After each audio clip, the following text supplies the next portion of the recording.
দেখুন বৌদি, তোমার যদি এখন কাউকে কিছু বলার থাকে তাহলে তোমার এই ওকে মানে তোমার ছেলেকে বলা উচিত।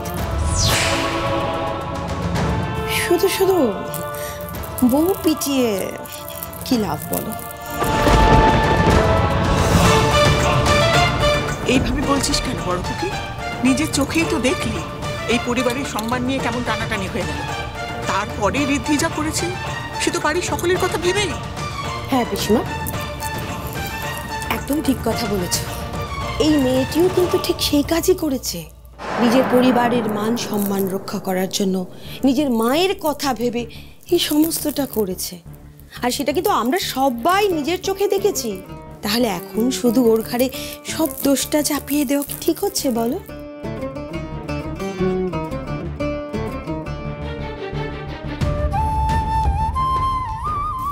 আহারে, বেচারিকে দেখেছো? কান্নাকাটি করতে করতে মুখ শুকিয়ে গেছে। আজ তোমার জন্য বড় বৌদির নাক কাটতে পেরেছি খুড়িমা। একটু তোমার সাইড না নিলে হয়? আমি জানি না বড় বিমনি কেন তুমি এই মেয়েটাকে সাপোর্ট করে কথা বলছো, তবে এই মেয়েটা আজকে যা করেছে তার ফল ওকে ভুগতে হবে।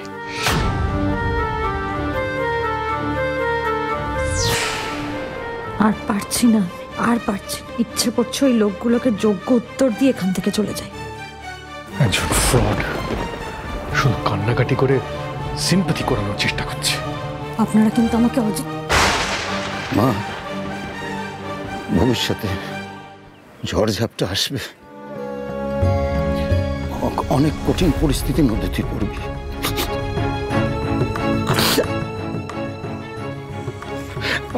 আমি জানি তুই সেসব সামনে নিতে পারবি। আপনারা আমাকে যত খুশি অপমান করুন, যা ইচ্ছে কথা শোনা, আমি সব মুখ বুঝে শুনে নেব, কিন্তু এই বাড়ি থেকে আমি এক পাও নড়ব না।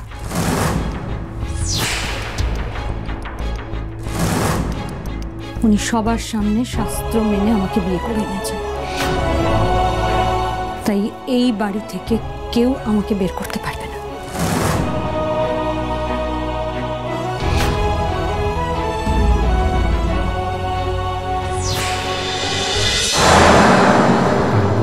প্রতিটা কথায় ঝরে পড়ছে করে। এই লোভের বশে আপনি যে কি ভুল করছেন আপনি নিজেও বুঝতে পারছেন না। How dare you! এত বড় অন্যায় করলে তার সত্ত্বেও তুমি এখানে আমার সামনে দাঁড়িয়ে গলা উঠিয়ে বড় বড় কথা বলছো। তুমি যাবে না তো নিজ থেকে, তাই না? ঠিক আছে, আমি নিজের হাতে তোমাকে আমার ছেলের জীবন থেকে আর এই বাড়ি থেকে ধাক্কা মেরে বার করব। আর তাতে কারো যদি কিছু এসে যায় আমার কিচ্ছু যায় আসবে না। চলো।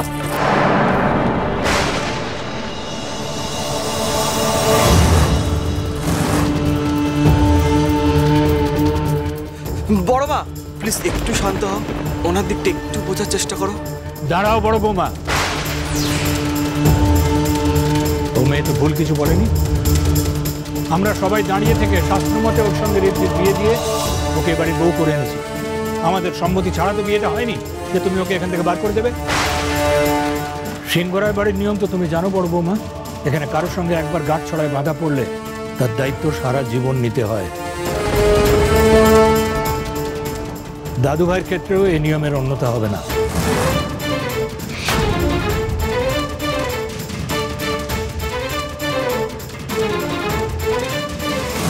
এটাই তো আসল কথা বড় বৌদি, যে এবারের এত বড় একটা নিয়ম তুমি ভুলে গেলে কি করে? যে নিয়ম আমার জীবনটাকে নষ্ট করছে, সারাটা জীবন আমি চলে পড়ে নিচ্ছি। খুড়িকে যখন ঋদ্ধি একবার বিয়ে করেছে তখন যেমন আমরা ওকে এবাড়ির বউ বলে মেনে নিতে বাধ্য, তেমনি তোমার ঋদ্ধিও খুড়িকে এবাড়ির বউ বলে মেনে নিতে বাধ্য। না বাবা, তা কিছুতেই হয় না। ওই মেয়েটাকে আমি কিছুতেই এই বাড়ির বউ হিসেবে মেনে নেব না। আমার ঋদ্ধি মানে স্ত্রী হওয়ার যোগ্যতা ওর নেই, আমি ওকে মেনে নেব না বাবা। সে তুমি ইচ্ছে হলে মেনে নাই নিতে পারো বৌমা, কিন্তু ওকে এ বাড়ি থেকে বের করে দিতে তুমি পারবে না।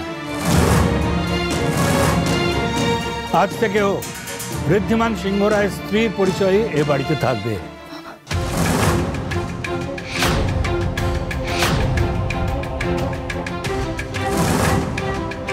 আপনি এটা কেন করছেন বাবা? কেন করছেন আপনি এটা ঋদ্ধিমানের সাথে? আপনি বুঝতে পারছেন না ওর কত বড় সর্বনাশ করছেন আপনি? আপনি ওখানে দাঁড়িয়ে থেকে আমার ঋদ্ধির এত বড় ক্ষতি হতে দেখলেন কি করে? আপনার একবারও মনে হলো না যে এই মেয়েটা আমার ঋদ্ধিমানের উপযুক্ত নয়? বাবা, আমি এখনো ভাবতে পারছি না কেন আপনি এই বিয়েটা আটকালেন না। উল্টে ওখানে দাঁড়িয়ে থেকে বিয়েটা কমপ্লিট করে এই মেয়েটাকে এই বাড়িতে নিয়ে চলে এলেন। আপনাদের কারো একবারও মনে হলো না যে আমি ঋদ্ধিমানের মা, আমার একবার পারমিশন নেওয়া উচিত? আপনি বলুন মা, সোসাইটিতে কি মুখ দেখাবো আমরা? কি ঠাকুরপো চুপ করে আছো? ঋদ্ধিমান সিংহ রায় এরকম একটা স্ত্রী, এরকম একটা বউ এই বাড়ির কোনো যোগ্যতা আছে ওর? আমি তো ভাবতেই পারছি না আমি কি করে সবার মুখোমুখি হবো, কি করে? ঋদ্ধি ঋদ্ধি I'm so sorry, I'm so sorry, I'm so sorry. শোনো বড় বৌদি, সোসাইটিতে মুখ না দেখাবার মতো কাজ তো তোমরা নিজেরাই করেছো। হ্যাঁ, আমি সত্যি কথা বলছি।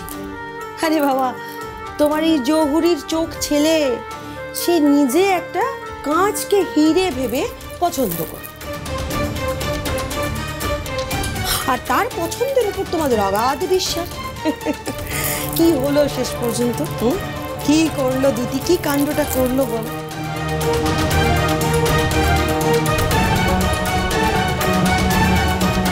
আরে বাবা বড় বৌদি, তুমি নিজেও তো খুব খুঁতখুঁতে, তাই তো তুমি নিজে গিয়েছিলে যে দেখে যাচাই করে সবটা নেবে। গিয়েছিলে তো দুটির বাড়িতে, কিন্তু কি হলো? হ্যাঁ, কিছু ধরতে পারলে? তোমার মতো চৌখস চোখকেও কিন্তু ফাঁকি দেওয়া গেল। তাছাড়া এত বছর ধরে তুমি আর তোমার ছেলে তো এত এত মেয়ের খুঁত গালল, কিন্তু এত দেখে শুনে যাকে তোমরা বউ করে আনবে বলে পছন্দ করে ঠিক করলে, সেই মেয়ে বিয়ের রাতে হগার ঘর। জানো তো বড় বৌদি, তোমার আসলে ঠকার ছিল, তাই তুমি ঠকে গিয়েছো। শুধু শুধু এখন আবার বাবাকে দোষারোপ করে কোনো লাভ নেই। তুমি ঠিকই বলেছো বড় ঠাকুরজি, সব দোষ আমার। আমার জন্য এত বড় সর্বনাশ হয়ে গেল আমার ঋদ্ধি, সব দোষ আমার। না মা, তোমার কোনো দোষ নেই, কোনো দোষ নেই। তোমার যে দোষ করেছে সে শাস্তি পাবে। ঋদ্ধিমান সিংহ রায় তোমার ছেলে মা, সে দুর্বল নয়।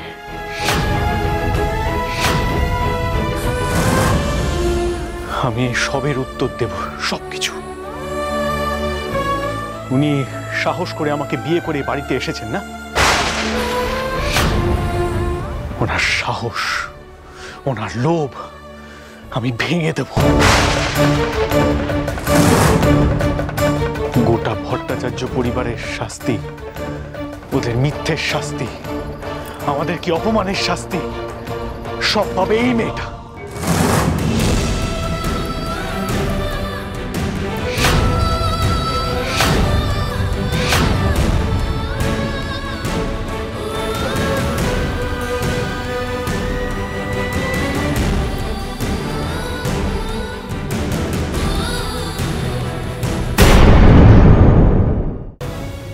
ওকে ভেতরে নিয়ে এসো ছোট বৌমা।